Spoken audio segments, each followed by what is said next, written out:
Opo. Meron silang kasanayan. Yung mga May staff. direksyon ang kanilang bawat hakbang at gampanin na gagawin. Hindi kagaya ng mga ibang mga nasa television. Opo. Ha? Napakadali kasi ng trabaho nila eh. Ang trabaho lang nila magtanong eh. At saka magparatang. Minsan, oh.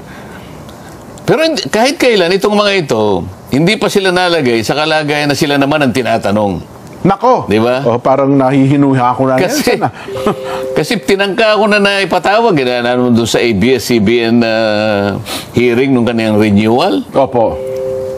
Ayaw pumunta. Magaling lang sila, mag-imbita na sila pag tatatanungin ka sa programa nila. Pero pag silang inimbita mo... Yung mga anchor ba tinutukoy nyo, Sen? Mga anchor din nila? Anchor ba yung tawag doon? Anchor po ang tawag doon. Broadcaster, announcer. Oh, yan, yung mga yan. Oho. Nang kanilang napag-aralan lang at nagkaroon ng kasanayan, ay yung magtatanong ka lang. Pero alam mo, pati pagtatanong alam mo may pagka-personal Kasi kung ikaw anchor ka dyan, kailangan mabigyan natin ng konting emphasis ito. Pag anchor ka at ang tinatalakay mo yung sinasabi nating public affairs, Opo.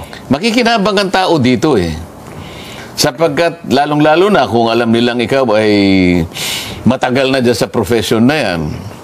At kilalang-kilala ka Opo naman, oo. Mapagkakamalang ka na napakagaling mo. Depende sa mga taong kinakausap mo, di ba? Opo, oho. Ibig sabihin, naniniwala sila sa iyo.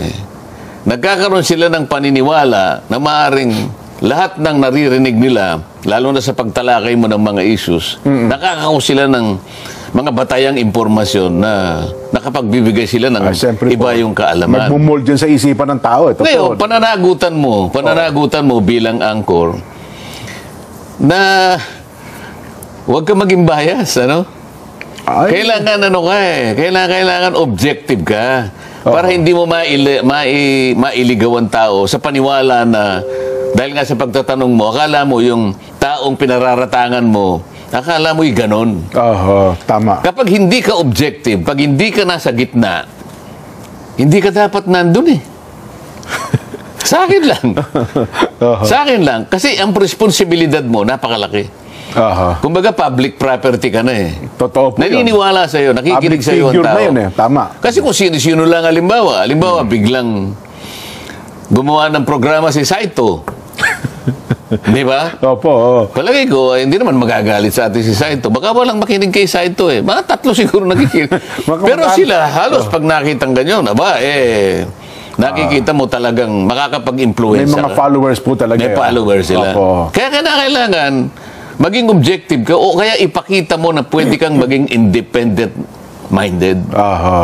Yun ang tungkulin mo. Sa ganung paraan, ang tao makikinabang. Opo. Pero halimbawa, kunwari si Nelson, congressman.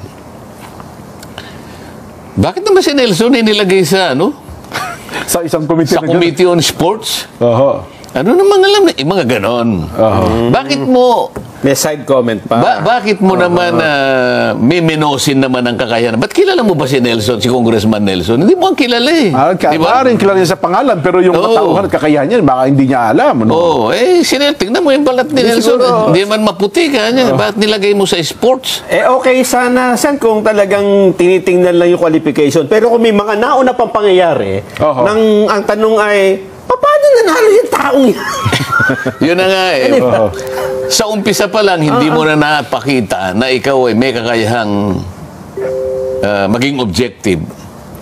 Yung walang personalan, doon kakikilalanin ng tao Opo. Doon nila makikita na meron silang pakikinabangan sa bahagi ng iyong palatuntunan. Pero antimano na ipakita mo na bias ka sa tao na yon. Pinipersonal mo na kagad. Pinipersonal mo kagad. Paano mo pa siya mapapaniwala na yung pagtalakay mo sa isang issue na yan ay objektibo? Ay objective. Hindi na. Wala na yun. Wala na Ang problema ho doon, gumagamit siya ng ibang tao. Baka iniisip niya, magsalita ng hindi maganda, yung ini-interview niya doon sa mga pinatutungkulan niya, Sen. May ganun leading questions. Mapapansin mo naman, yung anchor na yon kahit minsan, Kahit minsan. Okay, Hindi man lang niya ako tinawag sa programa niya. Kung sino-sino na lang, hindi ko naman minamaliit yung mga taong nakausap niya na paulit-ulit na eh. Aha. Siguro yung mga iba, 10 beses niya nang nakapanayam. Pero ako ni mismo. Ako nakikita ko, anino ko lang, natatakot na yun eh. Ganun. Oh. Yun ang sinasabi ko sa inyo. Aha. Pero dito sa ating palatuntunan, nakikita naman nila na gitna tayo. Ay, opo Pag naman. tumalakay tayo ng isang subject matter, wala tayong Magkabilang panig, sinisino. nilalatag natin. Opo. Hindi, wala tayong basta pinasasama lang. Pinakikita lang natin ang bawat punto para makita na silang mamimili at the end of the day, Jen, Nelson. Opo. Ay sila yung Ang taong bayan, tama kayo. Sila yung maaring magporma ng sariling opinion kung alin yung mas tama. Totoo. Yung ito o yung ganyan. Eh, yun naman talaga obligasyon ng media, Nelson, di ba? Sa ating profesyon, ang trabaho natin maglatag ng magkabilang panig. Kaya nga, tuwan-tuwa ako at mabuti nasabi niyo yan eh. Opo. Naisip ko tuloy. Hindi ba ako nahirang nga sa Blue Ribbon Committee? Opo. Maraming nagsisay. Yung lang text na tinanggap ko eh. Aba, yung sabi niya, congratulatory, yan talaga ang bagay. Napakarami ng gano'n, ano? Opo. Yan po ang inaasahan namin. Talagang palagay po namin marami pong talagang maitutuwid Aha. na mga ganapan, lalo na po yung mga katiwalian. Kami po yung masaya. Marami ito, Jen. Totoo po. Alam mo, ang aking problema ngayon kung paano ko sasagutin ng mga text messages. Aha. Nasagot ko na yung 400 kaninang madaling araw. Meron na naman 300 na dumating. Walang katapusan na pagsagot ng mga text messages. Kaya nga, tataka ko Nabanggit ko. Kaya nga, tataka ko, bukod tangisan yung angkor na binabanggit mo, ang talagang hindi niya matanggap sa halip na tignan muna yung trabaho ninyo, performance ninyo. Kaya nga, nung binanggit ni Nelson, natuwa ako, naalala ko tuloy. Wala silang pupuntahan ngayon eh. Okay. Dinahirang akong Blue Ribbon. Aha. Naalala mo yung 2 malapad na dyaryo? Aha. Opo. Oo. Tuwan-tuwa ako eh. Nung umagang gano'n, kasi yung mga dyaryo, nilalagay nila sa, meron kaming lamisita doon sa labas, doon nakalatag yun. Yung 2 dyaryo na yun, yun ang Opo. una kong makikita pag lumabas ako sa umaga. Akalain mo for the first time, Jen? Headline ako. Nilagay po. Hindi ako makapaniwala, Jen. Kasi hindi totoo ito. Ako lang mag-isa natatawa ako. Akalain mo, hindi na rin nila nakuha na baligtarin ang mga pangyayari. O kaya Hindi ba lamang bagitin ang pangalan nyo? Hindi ba nung una tayo nagtatalo rito at pinag-uusapan kung kinakailangang sikilin nila yung katotohanan. Yung una natin pinag-uusapan. Ngayon, yung 2 dyaryo, walang magawa tayo. Pati litrato ko dyan nandun. Wala. Alam mo ginawa ni Mrs. Jen? Opo. Dahil siguro pinag-uusapan din na ginupit niya yung buong yung buong page. at talagang nilagay niya sa kanyang Baka ipalaminate pa ni Ma'am Edna po yun. for the first time. Opo. At for the first time, ay ire-report kayo ni Mayan Corbera. Kasi hindi kayo nire-report nito eh. Ito yung reaction dun sa nagtanong Sen Nagtanong kasi, bakit kasi si Senador Marcoleta ang nilalagay niyo dyan sa Blue Ribbon? First timer yan First timer ka, neophyte, neophyte yan eh. Bakit yan? Bakit?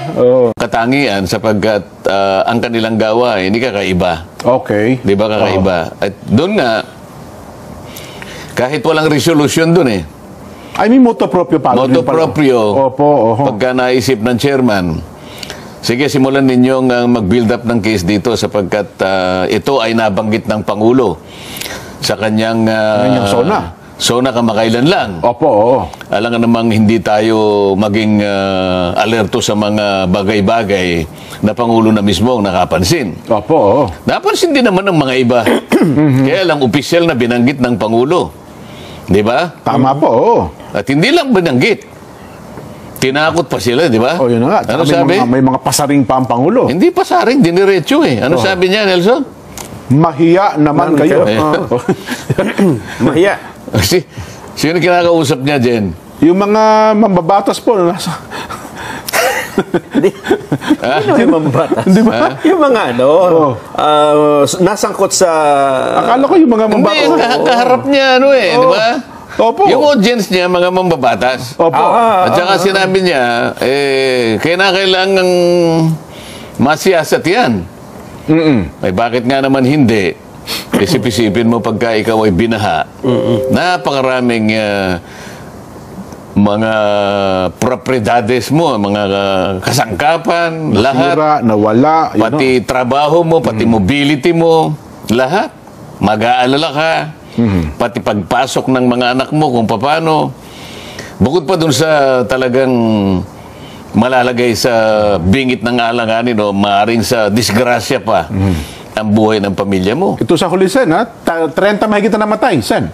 At mahigit, Kaya nga, kulang-kulang sa pupang hindi nawawala. hindi nag-i-improve, kundi lalong lumulubha yung Nagiging worse. epekto.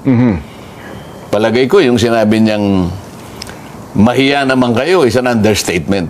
Oo. Ibig sabihin, dahil siguro nanggaling lang sa Pangulo, hindi lang siya makapagbigay ng mas matinding salita pa ron eh. Oo. Kasi siyempre baka sabihin ng iba, dapat hindi siya gumamit na ganun, hindi na presidential yun eh. Ganun ho ba? Di ba? Nako, oo. Kasi kung meron pang mas mabigat na salita doon, dapat yung sinabi mo, di ba? Yun na nga, oo. Oo. Dapat yung ang kakapal naman ng mga mukha nyo. Ganun siguro. Mas matindi yun eh. Oo. Kaya lang kasi, sinabi niya, may mga, pati kontraktor kanya Pati ay, kontratista, opo. Oo. pati mga kontratista ay, usigin natin. Oo. O ilang kaya yung kontratista na nandun sa harap ng kapulungan na yun din? Kasi Sa palagay mo lang. Kasi mga ibang kongresista ho, kontratista din eh. Ha? Di ba yung inimbestigahan nyo sa ano, pati equipment eh, nakalagay ang pangalan ng congressman? Ay, nagmamaang-maangan pa. Oo. Di ba? Oo, isa yun, isa yun. Oo. Eh di ba, malamang napakarami din mga kontratista Pero nandun yun, sa harap kahit na. na gano'n, sisiw lang yun eh. Ganun ho ba? Oo, marami. Kaya ngayon, kung talagang yan, ibibigyan natin ng kaseryosohan na hakbang, ay kinakailangan nating pasimulan siguro sa mga dokumento, Jen.